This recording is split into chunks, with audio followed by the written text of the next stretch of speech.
as always, indisputable.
Universal health care, raising the minimum wage. If you want clean water, clean air, clean food, keep going. If you are a doer of the deed, I want you to stand up to your feet right now. We have courage enough, conviction enough, people power enough to stand up and do what is right for ourselves. I am unbought and unbought. Absolutely. So,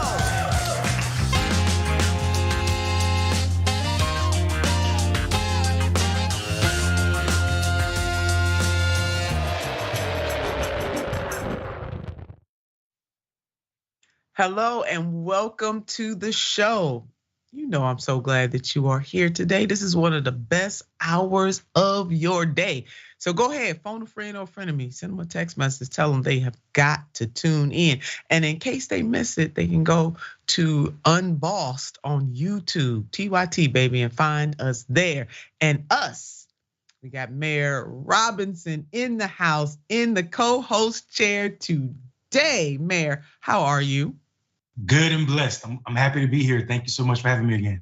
Always happy when you are here. No need to thank, because you are very much a part of the Unbossed co-host rundown. And you got some business happening over there at Rebel HQ. Anything we need to know about? Anything you working is popping right now? Listen, I'm holding all these races accountable over there at Rebel HQ. I'm 18 videos in, and what my topic has been is Black trauma and all the way it manifests itself in these United States. So check us out. Yeah, definitely check that out. And thank you for doing that, Mayor. That is a labor of love. And everybody needs to understand that, not just Black people, but Black people especially. Some of us understand that we're functioning in trauma because we just keep going and going. So thank you for doing that, Mayor. That means so much.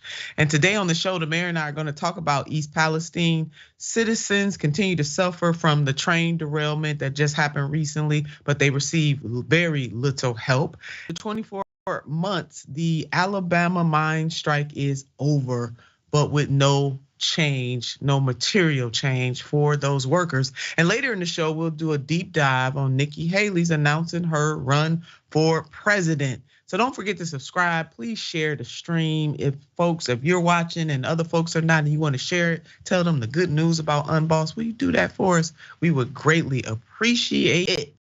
So, Mayor, we're going to start off with what is happening in East Palestine, Ohio. The people of Eastern Ohio and the edge of Pennsylvania continue to face the effects of the train derailment. Pete Buttigieg addressed the ongoing fallout from the Ohio train disaster that took place on February 3rd. Take a look. Be done because while this horrible situation has gotten a particularly high amount of attention, there are roughly 1,000 cases a year of a train derailing.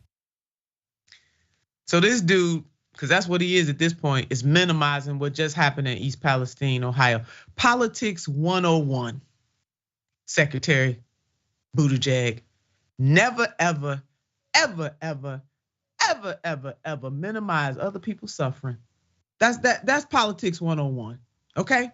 Let us teach you some lessons. The mayor and I gonna teach you some lessons today on Unboss. Now, the Secretary of Transportation has been rightfully criticized from some who say that he just is not doing enough. They're calling on the federal government to step in here and to do their job. Here's a reminder though, just in case, because we got short memories, just in case some of you don't know what happened or you've already forgotten, God forbid. The incident began shortly before 9 p.m. on February the 3rd when a Norfolk Southern train left the tracks while traveling from Madison, Illinois to Conway, Pennsylvania.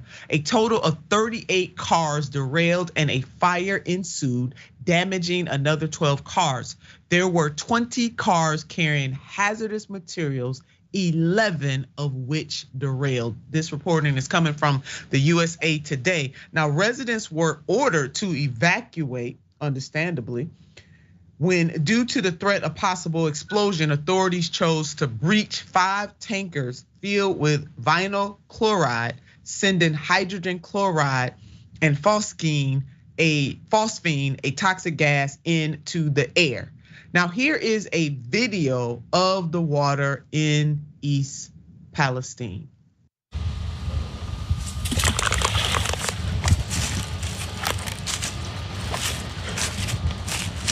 Wow. Look at all that. Look at it. It's all in the bottom of the creek bed.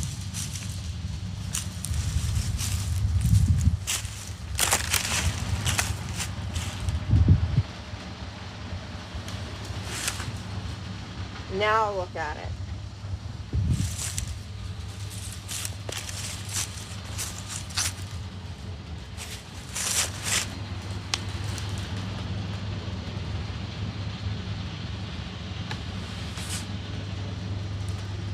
Just shaking my head right now. And I'm gonna tell you something, that ain't the kind of rainbow we wanna taste.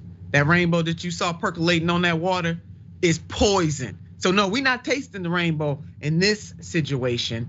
So, but the issue goes deeper because Buttigieg is a failure on this. He is a failure at his job as Department of Transportation Secretary.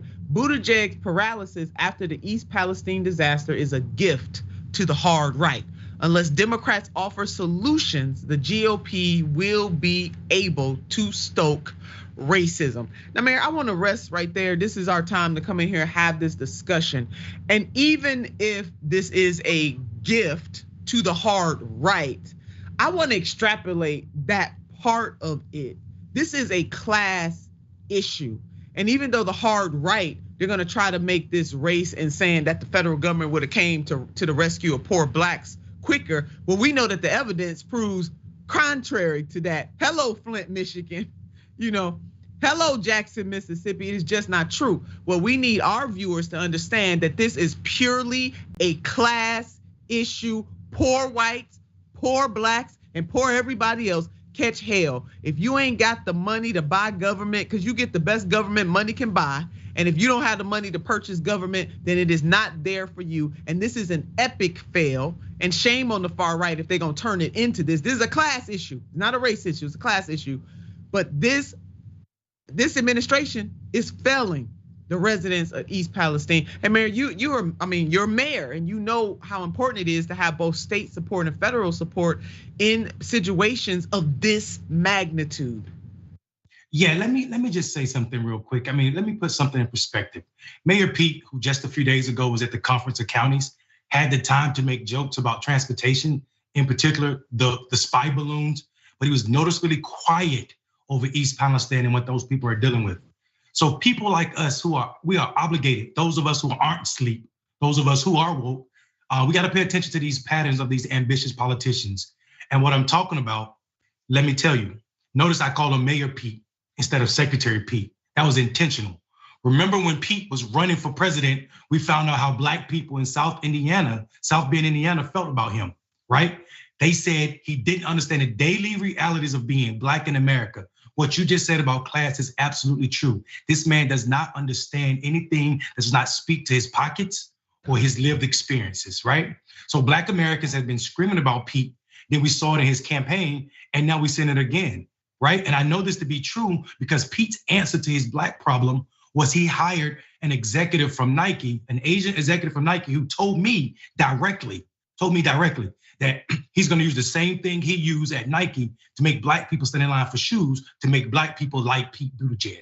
So his idea is when he say there's one, this is 1 in 1,000, this is Pete saying this is the run of the mill, this behavior, this pattern in Pete, Secretary of Transportation, is the same thing we know him to be.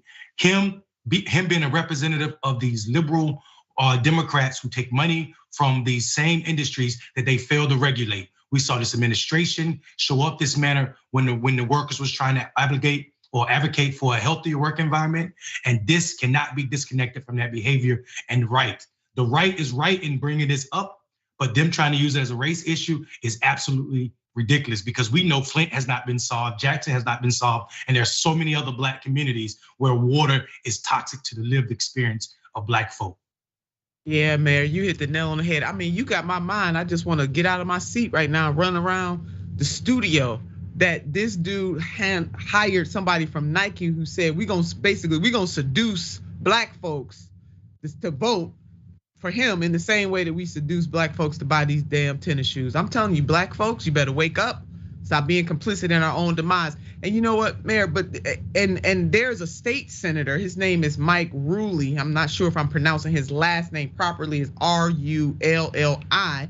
But he just appeared on a Fox News broadcast, and it doesn't matter to me that he's a Republican. He represents that area. I think in the interview he said about 10 minutes, up the street. He's not at the center of it, but he's just up the street, round the way. And that his constituents are suffering, and he is aiming to get a state relief package for the almost 5,000 residents for their health, their immediate needs, their housing, bottled water, to say the least. And then the state can go after the companies that's responsible to recoup it. Now, this is what this Republican state senator is saying about the suffering of his people, even going further than the governor of the state of Ohio, making it clear that where he agrees with the governor, he will say so, and when he doesn't, he doesn't. Why? Because he is advocating on behalf of his residents, and in this, he is absolutely right. Because these folks are not operating like it's they kids or they family or they kids, because it's not. They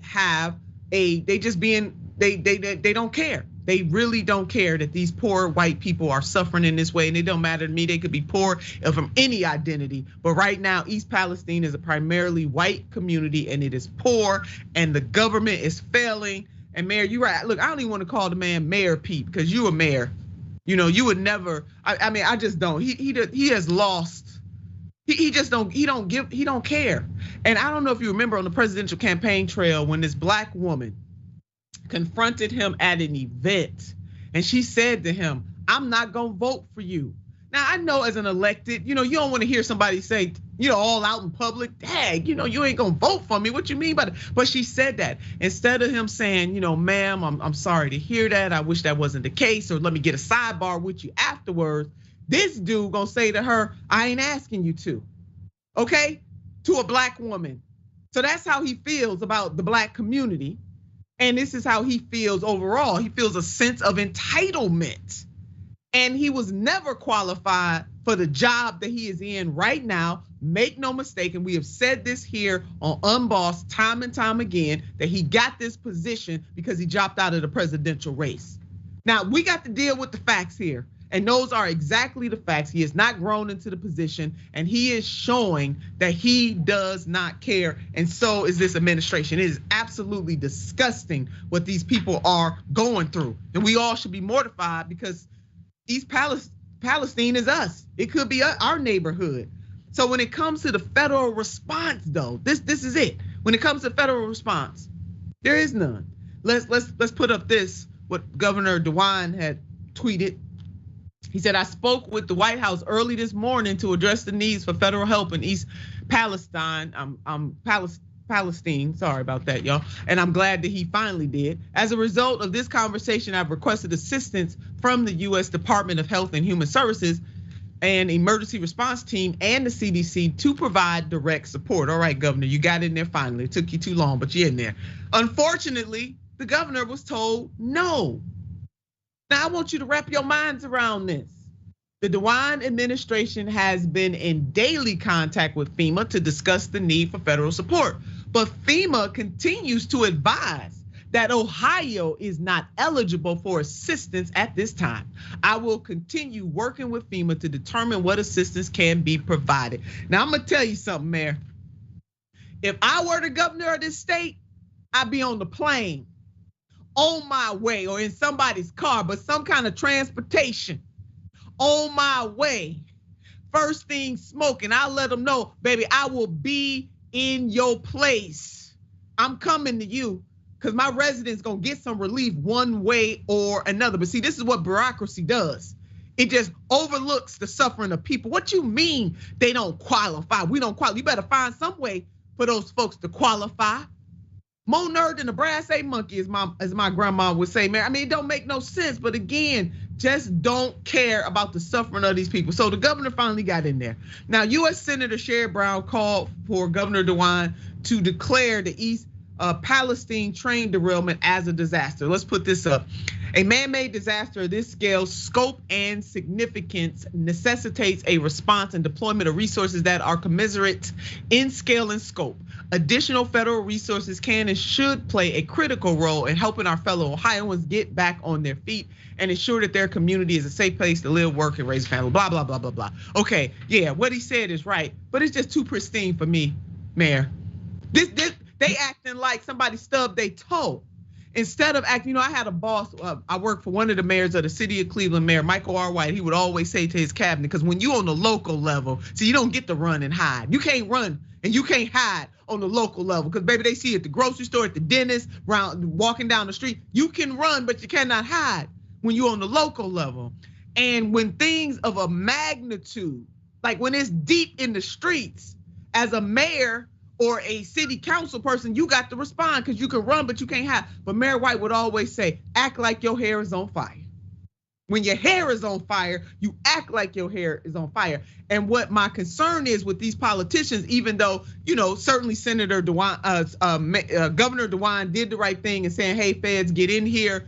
Senator Brown said, hey, something of this magnitude, but it's too pristine for me. Okay, y'all need to act like it's a damn emergency and forget all the speaking and all of that and say, look, ain't nobody leaving this joint until my folks get some relief. Now I'm coming to you or you coming to me, but somebody coming somewhere. And it's gonna be some hell to pay. Ain't nobody getting no rest until the residents of East Palestine get some relief. Mayor, am I off on this? Am I being too harsh about this? Not at all. Listen, let's be clear. You said that the state Senate Republican went further than the governor. He's went further than the Democratic administration in Washington, D.C. And I think it's disgusting. And also the Senator Brown, had this been Trump in this administration, they would be all over. Democrats would have called the Secretary of Transportation in to testify. I think this is absolutely disgusting. This is absolutely, in French, kill manger de la broche, right? This is let them eat cake. This is what they're saying, let them eat cake. They are sitting back while these people are dying. The water looks like Skittles, except it's not sweet. The smell may give off a sweet smell, but that is toxic water. Water should never have a rainbow hue over it like that. And the fact that these people are being told that they don't qualify because this is man-made is absolutely disgusting to me. They shouldn't have to declare an emergency. When you see water that is neo or iridescent, then you know it's an emergency of grand scope. And I tell you, if you are poor and white seeing this, you should be uncomfortable settling for politics as is, because you see they treat you just like they treat us. When Come on. To their donors. That's it. We in the same boat. If you are working, if you work for a living, and it don't matter if you're in the upper hierarchy in terms of money or the middle or the bottom, If you work for a living, if you can't afford to be off your job more than 2 weeks or a week at a time, if you ain't got a sugar daddy, a sugar mama, or a sugar somebody, if you work for a living, this system is not working for you. And we need to become co-conspirators together to change this system and the policies and the type of politicians that we elect to office. And Mayor, you laid it out. See, all these folks want to run for president again, so they don't want to run afoul of their owner donors. Norfolk Sutherland, Norfolk, because all of them took money from these folks, and all of them, Republican and Democrat, who got money from this train, from this company, they need to give it back. Give it back. Because it's blood money, it ain't worth it. Now that you know, maybe you ain't know before, but now that you know, you can make a new and different decision. We need to be outraged. Mayor, one other thing I want to put out there is that the NTSB is leading the investigation into the cause of the derailment with the Department of Transportation personnel. We know what it is, but I get it. You got to have your paperwork, okay? So I ain't got no qualms with doing the investigation, even though we already know, but do your investigation. And the actions include investigating the cause of the derailment. Yeah, well, first of all, they cut shifts, they cut employees, it's unsafe work conditions, and they got a braking system that goes back to the damn Civil War. Like, we can tell you this, you can save them taxpayers' dollars and forget the damn invest. We know what happened here, but let me go. Team, put it back up one more time. Investigating the cause of the derailment, ensuring compliance with the rail safety regulations. This is a bunch of BS, and creating a safe derail system, the White House. I'm gonna tell y'all something, the mayor and I know, because we do politics. This is political speak. This is cover they behinds. This is symbols without substance. Now look, symbols do matter, don't get me wrong. But baby, if they ain't got no substance behind them, they are absolutely useless. And especially in moments like this when people are suffering, dirty water, dirty soil, dirty air. Jesus. Mary and Joseph. Mary, we're gonna move on. We're going to the coal miners now, but I'm gonna tell you something, we're gonna stay on top of this. But poor folks, working people on all levels, we need to band together. This should be unacceptable. It is unacceptable. And shame on the Biden administration and Buttigieg. See, they ain't got no wine caves over there in St. Palestine there. So this because they ain't got no wine caves, he ain't got no use for them. Jesus Christ, I'm calling on Black Jesus right about now. That's the one I need. All right, we go into coal miners. The strike is over. Let's put up this breaking. After 23 months on the picket line, the Alabama mine worker strike is over. The UMWA sent a letter to Warrior Met Coal CEO today announcing that the nearly 1,000, it was over 1,000 workers who walked out on April 1st, 2021 will return to work on March the 2nd. Now, I want y'all to know they returning, but ain't nothing been settled. They returning in the same conditions by which they left. And you know why? Because this company hired other people to come in, and I ain't mad at the other folks who came in. They got to eat too, I get it. This is what these corporations do, try to play workers against one another. But these rail workers, they held out for a long time. I mean, miners, excuse me. They held out for a long time, and God bless them for doing that. Because when you do that, you ain't getting paid, you ain't got your health care. They stood up, and that the union had some funds, baby, to be able to help their workers hold out for a very long time. This headline: union tells striking Warrior Met coal miners to return to work. The United Mine Workers of America is telling the members that they may return to work at Warrior Met Coal next month, 23 months and 1 day after the union strike began. According to the report, the president of the union sent a letter to Warrior Met informing the company, the CEO, that union members would be returning on March the 2nd. They not returning because they want to. They not returning because they got better work conditions and pay. They returning because they have to. Now, in a statement, the UMWA International President Cecil Roberts said the following: "We are entering a new phase of our efforts to win our members and their families the fair and decent contract they need and deserve. We have been locked into this struggle for 23 months now, and nothing has materially changed." Y'all better bold that, underline it, underscore it, exclamation point. "The two sides have essentially fought each other to a draw thus far, despite the company's unlawful bargaining posture. the entire time. See, this is when feds need to jump in, but they ain't nowhere to be found on this either. The status quo is not good for our members and their families. I mean, the president is telling us what it is. The strike began on April the 1st, 2021, and appears to be the longest strike in Alabama history. Over 1,000 workers. I think it was about 1,100 workers took part in the strike overall. And even up until the end, they still was working about between 500 and 800 stayed strong. Now, union members are seeking, we know what they seeking, better pay and benefits is what all workers are seeking, that they say were a part of an earlier contract negotiated under Warrior Meth's corporate predecessor. According to the union, concessions to keep the company afloat were not restored in subsequent contract offers. And I remember that, Mayor. And let's jump in here and have this discussion. I remember when they made those concessions to keep this company going, and what do they get? Nothing but a slap in the face. It's unbelievable. These people produce so much money for these companies and they get treated this way. We also got to remember that unions make work safe for everybody. There's studies that show that 19% less violations, OSHA violations happen when it's a union involved, right? And when your OSHA shows up and inspect your workplace, it's 34% less violations. So I'm trying to tell people it is absolutely fool's work to be against unions unless you yourself are part of the elite who gains from workers being exploited. And that's the case here. That's exactly what's happening here, where you got a company that's participating in illegal bargaining practices. And then on top of that, you bring in out-of-state workers and pay them $2,000 more than you pay your own union workers for less productive work. This is ridiculous unless you understand that it's never been about workers and always about exploitation.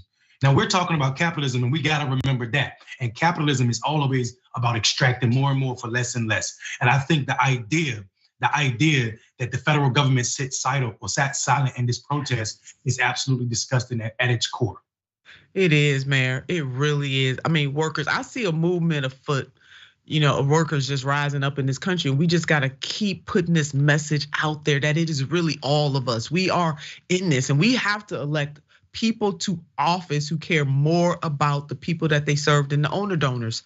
That's really what this comes down to. One of the reasons why we can't have nice things in the United States of America is because the oligarchic class they're in full control. Why do you think they pay so much for lobbyists on all levels of government? They pay so much because they getting something for their money.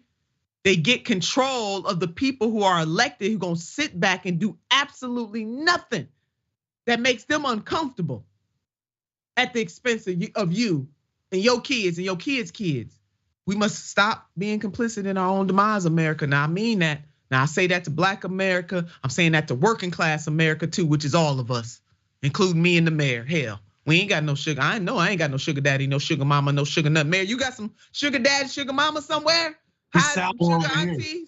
It's sour over here. You hear me?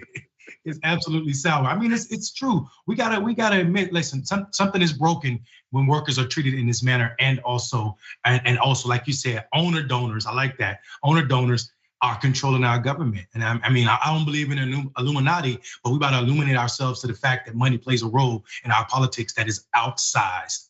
Yeah, it is, and deadly. It causes death and despair. So from pharmaceutical drugs to a health sick care system to what is happening in East Palestine, this kills. Sometimes it kills you quick and sometimes it kills you slow. But baby, death is what is happening here. Mississippi. I want y'all to take a look at this map. Reminding me of a song that Nina Simone sung. Mississippi. Goddamn. Yes, that song right there. Jackson, Mississippi is 82% Black. In this map, purple dots represent the Black population and yellow dots are the white population. Are y'all looking at this, family and friends? And if you just listening and not looking, I just read to you what the dots represent. The bottom line is that the state is primarily Black. And I want to thank The Guardian for their reporting and the graphics. This map of Mississippi shows the Black and white population. And as you can see, if you're looking, a majority of the white population lives in that upper corner of the map. Okay, look at the upper corner, see that yellow, that's where they are. And why is this so important? Well, because of this. Check out this headline right here. Revealed. Mississippi bill would carve out separate judicial districts for 80% of white residents in majority Black city. Yeah, and this is 2023, the last time I checked, unless we've been catapulted back in time and I didn't realize it. Republican proposed jurisdiction fuels allegations of apartheid in Jackson. Okay, yeah, and that is the proper term for what is happening. Now here is the proposed plan. A new proposal would create a new judicial district that would carve out 80% of the city's white population. Just carve them on out. Just go on and separate them from the Black folks in 2023. Now, 80% of the white residents in Mississippi's majority Black capital city would be included in a proposed new judicial district with hand-selected prosecutors. Hand-selected prosecutors. It will create a new unelected judicial district within the city with 2 judges, 2 prosecutors, and 2 public defenders. Again, this reporting is coming from The Guardian. And who would appoint those new judges? White men. Yeah, the judges would be appointed by Mississippi's Chief Supreme Court Justice Michael K. Randolph, a conservative who is white. The prosecutors would be appointed by the state attorney general, Lynn Flinch, a white Republican. The district would be policed with an expansion of the Mississippi Capitol Police, whose chief, Bo Lucky, tell them what you know, Bo, is white, in a role appointed by the Mississippi Commissioner of Public Safety, Sean Tyndall, who is white. Now, remember, 82% of the Jackson's residents are Black, but the new district would incorporate all of the city's significantly populated white majority neighborhood. Mayor, come on in here right now. Come on in here. I got to throw my papers up in the damn air right now. I got my fire extinguisher right here, right now. And you know what, Mayor? While you talk, I got to get up. I'm getting up. Listen, I can't. I just can't with this. They said it's 2023, but I think you might be right. We might be in some kind of time warp because this sounds like Black codes all over again. This sounds like it's illegal for Black people to testify or hold white people accountable. That's what I'm hearing. What I'm hearing, what's happening here is nothing short of America at its racist best. We have a group of white Republicans at all levels of government being used to undermine Black elected leadership, right? We see it. This is, and not only are they undermining Black elected leadership, they're undermining the Black people, the Black voices of this majority Black town. Jackson is 82% Black. 82% Black, but you got these white people creating this super district, super southern district that's benefiting of the white minority at the expense of the Black majority. I bet you every perpetrator of the southern strategy is relishing in this legacy.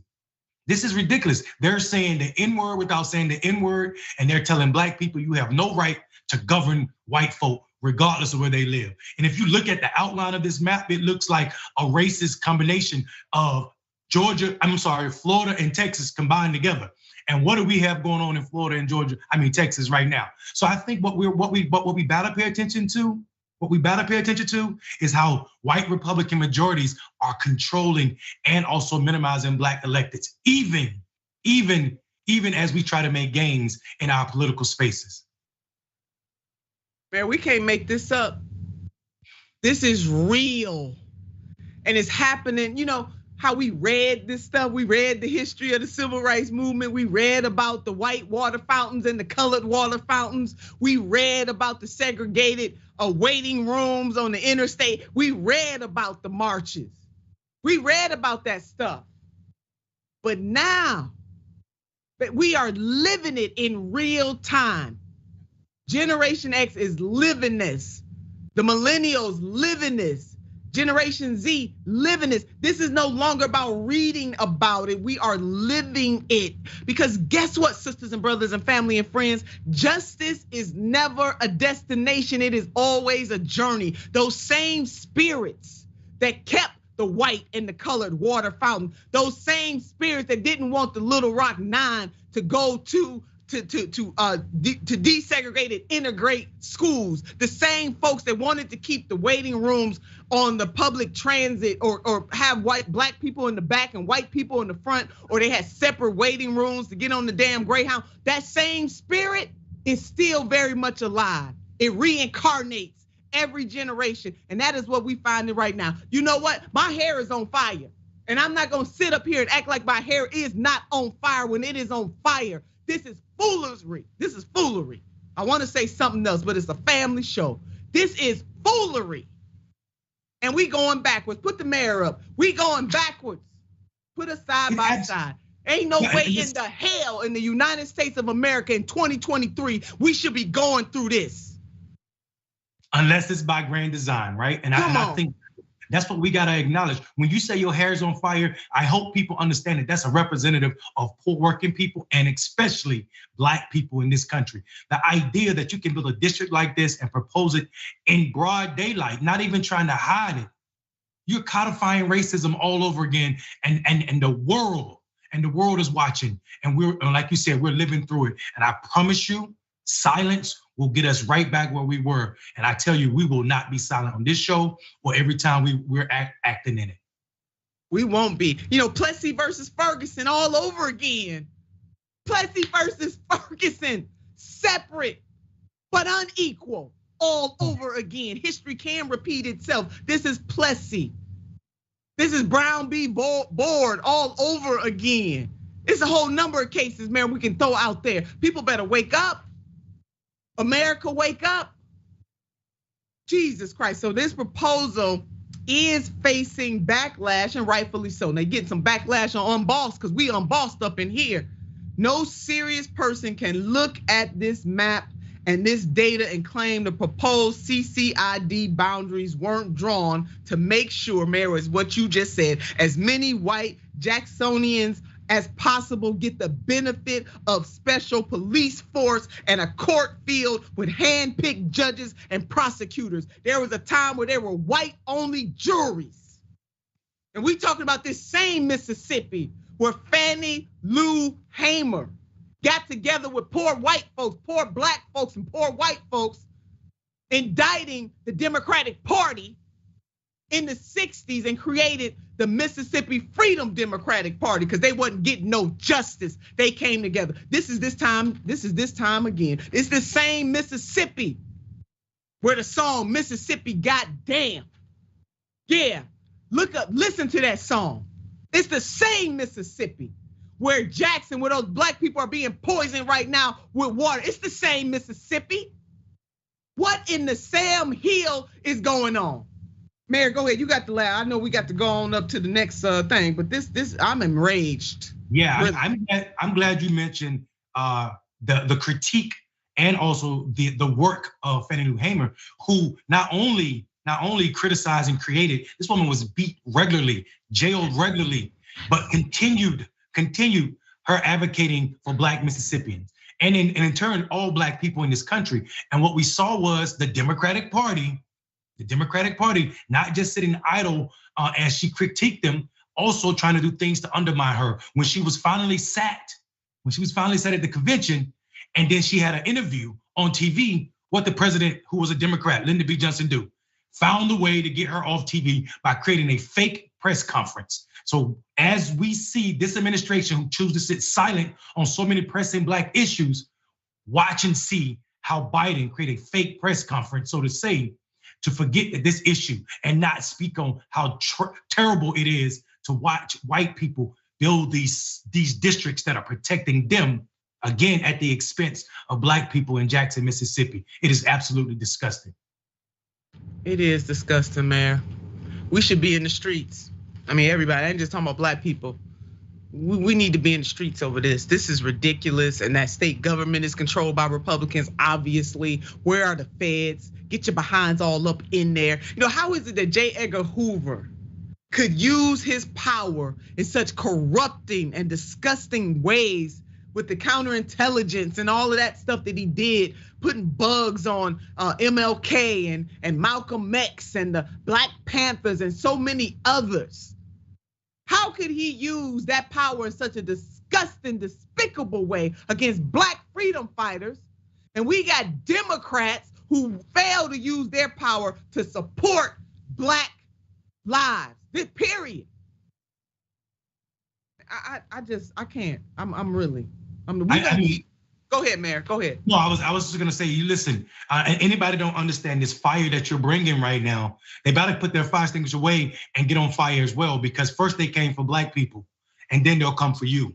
And if you ain't standing up here, this is not a space or a time where Black people should be the only people screaming about the hypocrisies. Where we talk about we are the defenders of democracy throughout the world, and we don't even got it at home for some of our citizens. 20-some% is what Black people make up, and we see everywhere they're attacking our ability to participate in democracy. So this hypocrisy will take down this country in a serious manner. No, it will, Mayor. And you know what? I mean, they can't. You're right. They come for Black people. They coming for you.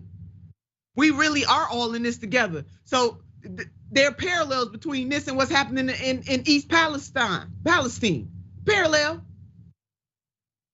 The struggle of poor people in this country. That is why Fannie Lou Hamer, who was a leader in that movement, was standing up, speaking fiery, not mincing words, straight no chaser on folks, well before she hit the civil rights movement.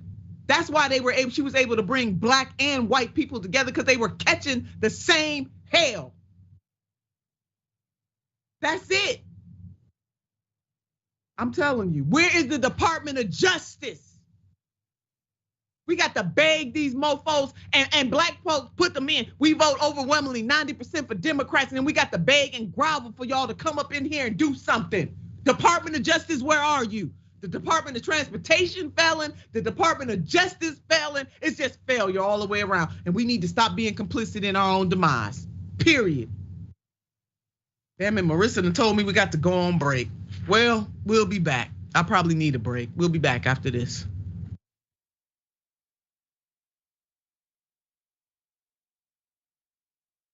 Every day, the Young Turks delivers 2 hours of solid, fact-based, timely news and progressive commentary on all the day's most important stories. We keep our viewers informed while also providing perspective and insight on the news we cover, so you understand not only what's happening, but also what's happening behind the scenes, the stories behind the stories. We play musical chairs and put these children in one awful detention facility to the next. That's what's happening at the border. The things that got him banned, he's still spreading. So presumably, I think it's reasonable to say that if you allow him back on the website, he's going to do it again. Any legal voter that we deem not willing to vote for my side shouldn't vote because it'll replace me that's supposed to vote for my side. That's not how voting works. That's not how democracy works. And while many people following today's political news can get discouraged about the direction of the nation and the world, that's not us. At TYT, we're genuinely optimistic about the future, and with good reason. Today, wide majorities of Americans agree with our progressive stances on issues ranging from healthcare and education to climate, immigration, and wages. The rising generation of young people are also overwhelmingly progressive in their political beliefs and policy objectives, and they're increasingly flexing their muscle as voters and activists to demand change from our elected officials. The traditional mainstream media is mostly AWOL. They, along with the government and many other cherished institutions, have been captured by corporate interests. Audiences sense that they're not getting the whole story or even the truth from once trusted outlets, whether broadcasting cable TV news networks or national newspapers and magazines. The antidote is the Young Turks. Unlike mainstream corporate outlets, we're not beholden to corporate advertisers, to defense contractors, to Wall Street, or to Big Pharma, and we don't carry water for the Republican or Democratic parties. So watch us Monday to Friday at 6 p.m. Eastern, 3 p.m. Pacific, and join the thousands of progressives around the globe who tune in every day for TYT's unmatched, award-winning content and see what it's like to experience a news organization that only answers to you. I don't care if you're Christian. In fact, I will fight for you to have your religious liberty and practice your Christianity. I believe in that. I don't believe in Christianity, which means that you do not get to dictate the way I live my life based on your religion. I don't care what the Bible says. You have every right in the world. All those women who identify with your religion have every right in the world to not get an abortion, to not take birth control, but they do not have the right to dictate my life and what I decide to do with my body. I don't care about your goddamn religion. I'm so tired of having nonstop conversations about what the Bible says. You live your life in the way that you interpret the Bible. Again, I don't care. But you don't get to take the Bible and tell me, well, the Bible says this in this chapter, in this verse. I don't care. I don't care. I don't believe in it. And I have the right, based on our Constitution, to not believe in it. Here at the Young Turks, we do our best to bring you the most essential news stories of the day. But we can't cover everything in a 2-hour show. And for the rest, I recommend Ground News. Founded by a former NASA scientist, Ground News uses a revolutionary system that analyzes where the news is coming from and gives you complete transparency on the potential biases these sources may have. That way, you can read between the lines of media bias and break free from the corporate media agenda. In arming you with the context and transparency, you'll have everything you need to think critically about the news and build responsible media literacy for yourself and others. With Ground News, you're not just mindlessly consuming the media, you're part of a movement that is working to hold them accountable and get straight to the facts. Break through the filter bubbles, the propaganda, and the bias, and subscribe to Ground News today.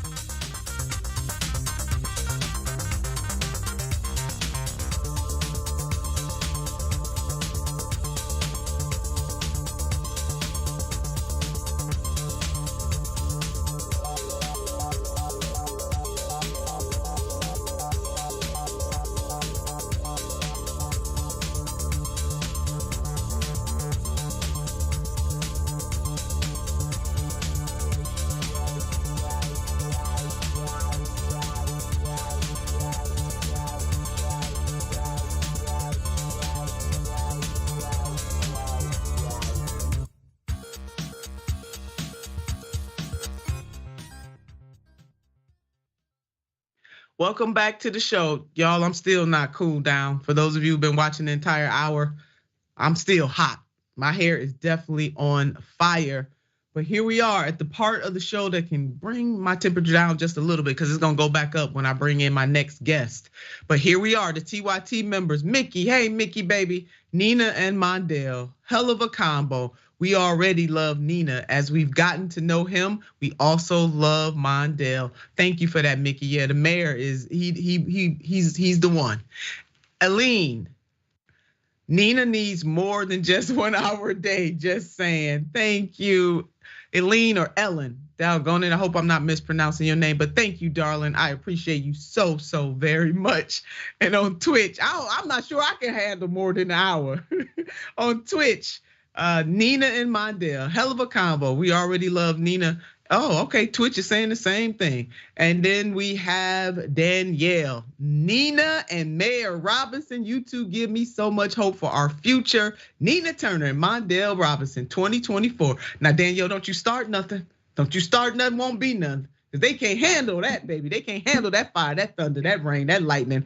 Love you both and all of my TYT family. We are loving you too. And on YouTube Super Chat, Naomi, hey Naomi, love you, Nina. Black Pearl Dragon, sending that love back to you, Naomi. And Biz Arab, no, I messed that up. I love you, darling, anyway, forgive me for that. First time viewer, thanks for the coverage, Nina. First time viewer, and I done messed up your handle, please forgive me. And then Hoover, hey Hoover. The neo-libs having the gall to ask, what would you have Pete do? You better say that, Hoover. Hello, his job? He's literally got one job. You better go on, Hoover. We're gonna underline that, underscore it, put it in a message in a bottle and put it on the train. Literally has one job. Thank y'all. Y'all done got me amped up. I ain't cooled down. You got me amped up. And my next guest, you know what? Watch this. She worked for them 4.5 years. 2020, she worked in the safety COVID testing department, and she was an Amazon COVID tester. She COVID tests other Amazon employees with no medical background and no medical training. My sister passed away January 8th, 2021. She wrote countless emails to Amazon, to HR, to Seattle, called and told them about the conditions in the warehouse, how she didn't feel safe. I need to get my sister's name out. I need the media, I need everyone to be able to know about my sister. She lives behind a daughter She was a mother, a single mother. I need everyone to know about my sister. I need everyone to know that Jeff Bezos had Amazon employees COVID testing other Amazon employees that had no medical training and no medical background. And it is not fair. The law has been broken. It's not right. Yeah, I got the one and only Tina Brown right here to talk about her sister, Poushawn Brown. Tina, thank you for being with us today. We hate that you are here with us under these circumstances, but we are so happy that you are able, that you have the courage to continue to push and to keep your sister's story alive. Our condolences to you and your family, and how you're able to do this with such immense pressure. It's just beyond human. It's just beyond what people can really truly understand if they've not been in this situation. So in your words, in that interview where you were talking, you were telling folks about what was going on at the Amazon facility where your sister worked. You called the name, you named, the Amazon, Jeff Bezos is to blame for this, and the people who work in the upper echelons of management, to what they made your sister do. So they had her testing other employees, her colleagues, for COVID testing without protection and without training. So tell us more about that story. But Tina, even before you get to the nuts and bolts of what happened to your sister at Amazon and her passing away, tell us more about Poushawn. Okay.